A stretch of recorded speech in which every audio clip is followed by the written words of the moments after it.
The purpose of this lesson is for you to better understand the following concepts: what plagiarism means and how to avoid it, misrepresentation due to contract cheating, collusion, copying and pasting, and recycling.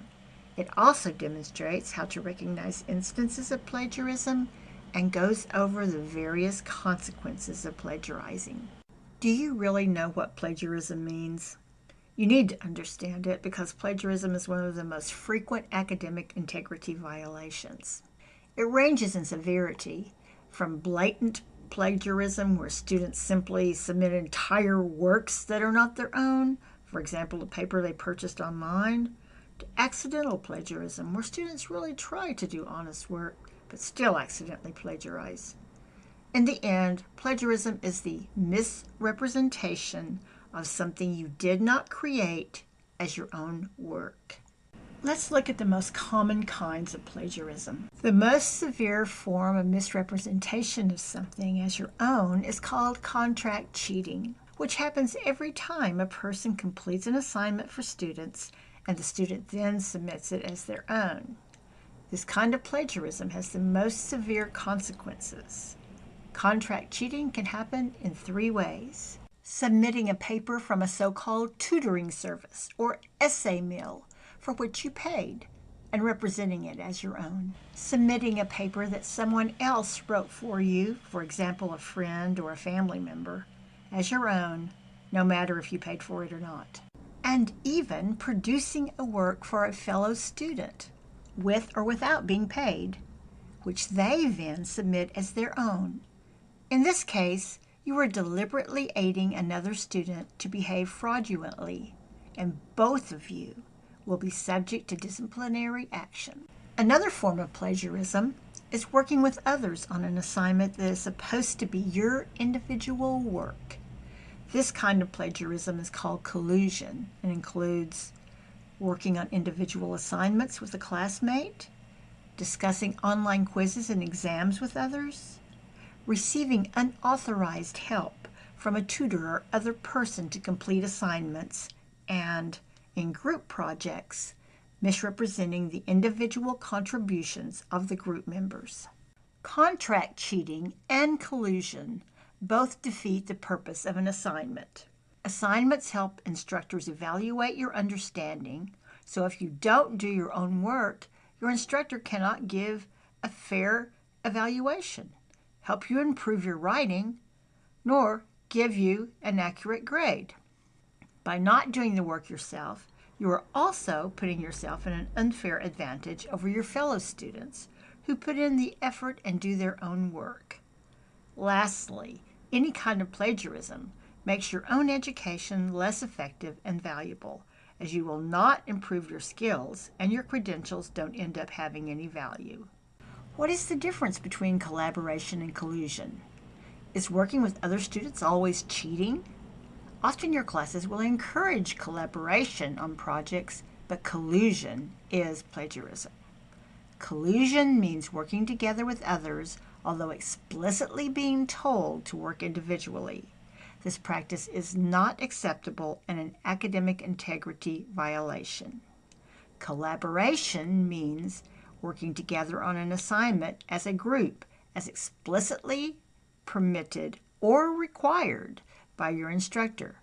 This practice is acceptable. And remember another important fact.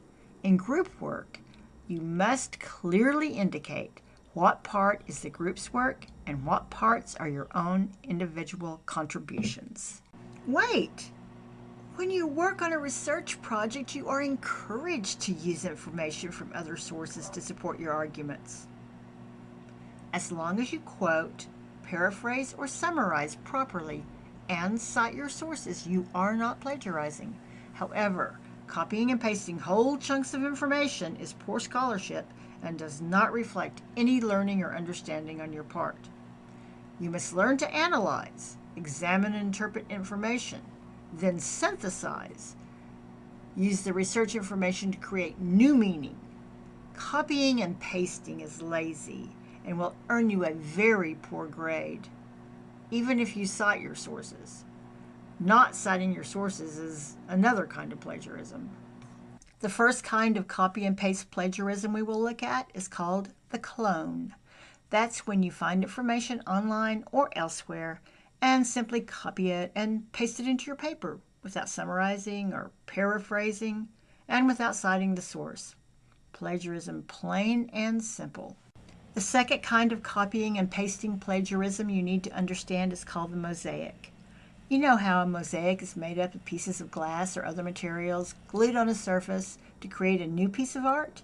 Well, when you borrow chunks of information, quotes for example, from other works, and just paste them into your paper with perhaps a sentence or transition here or there, and don't cite those chunks as quotations and give the original author credit, and you don't add any original material of your own, that's a mosaic, and it's plagiarism. You must learn to analyze the material you reference, to break it down and really understand it. Then to take ideas from a variety of sources and synthesize them into something new that represents your original ideas and thoughts, although they will be influenced and supported by your research. Often, because they have not learned how to analyze, synthesize, paraphrase, summarize, and correctly cite sources, students use the copy, paste, replace method of plagiarism and don't even realize that they are plagiarizing.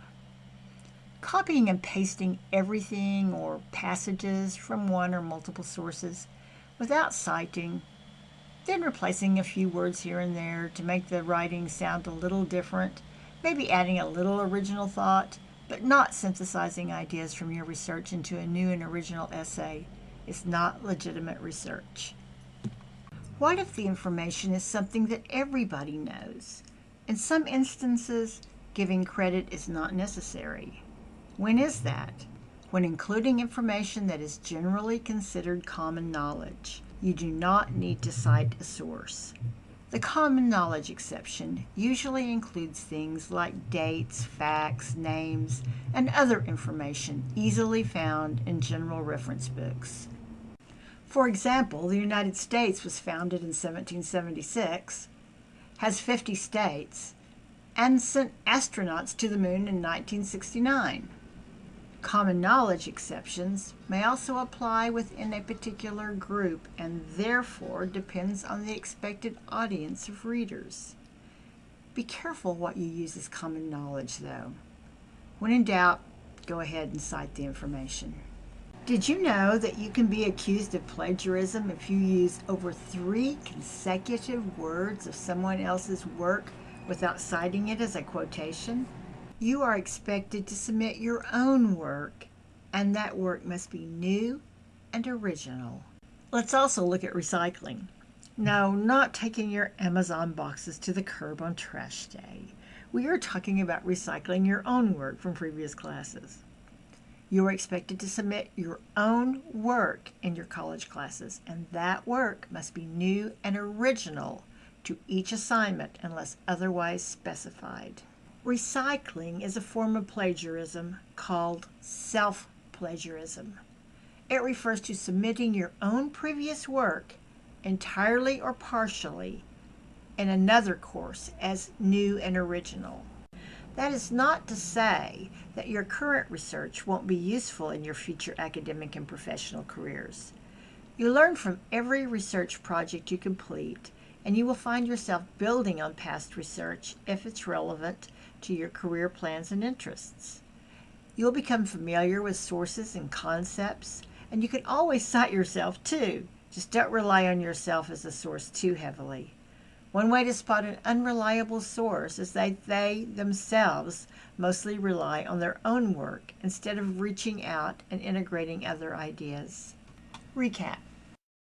We have learned that plagiarism violates the principle of academic integrity and its 6 values of honesty, trust, fairness, respect, responsibility, and courage, can be intentional or unintentional, is misrepresenting other people's intellectual output as your own, even if you use it with permission or are paid for it, is ethically wrong because it disregards someone's previous intellectual output, can have severe academic, personal, professional, and even legal consequences.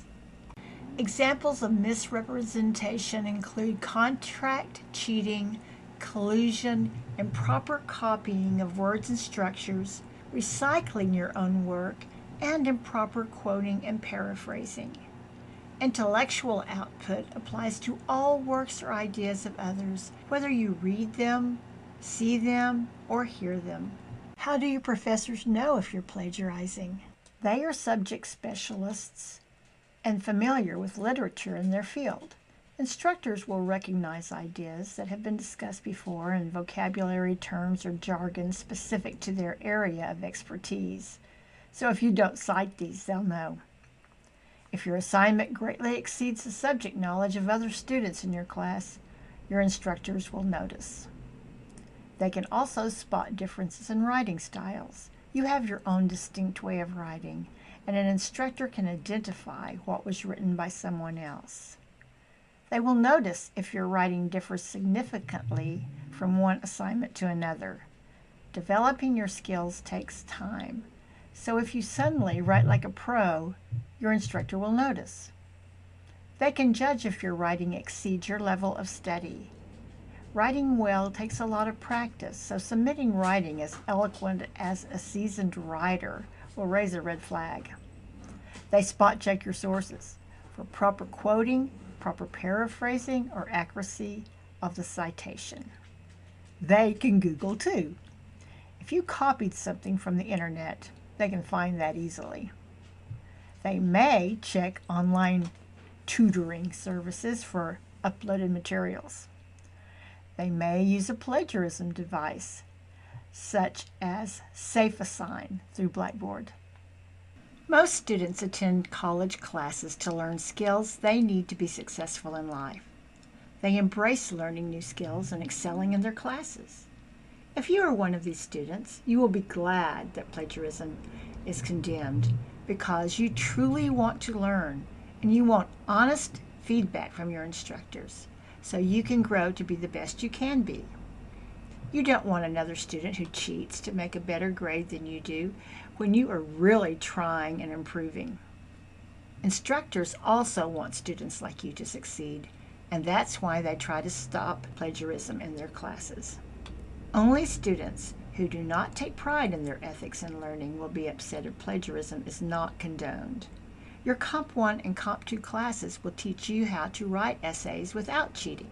They will teach you how to express yourself and how to use research and sources ethically and correctly. Quoting and paraphrasing improperly often lead to accidental plagiarism. Why is plagiarism such a big issue? Plagiarism is an academic integrity violation because taking credit for someone else's intellectual output is ethically wrong. You are plagiarizing even if the original author agrees that you can use their output or if you pay to use it. As you saw previously in this lesson, plagiarizing even applies to reusing your own work without citing it. The key takeaway from this lesson is that you are committing an act of plagiarism anytime you pretend something is your own output and that is new and original when it isn't. If you see yourself as a responsible and ethical person, student, or professional, you will strive not to plagiarize, not just because you might get caught, but because you take pride in yourself and in your work.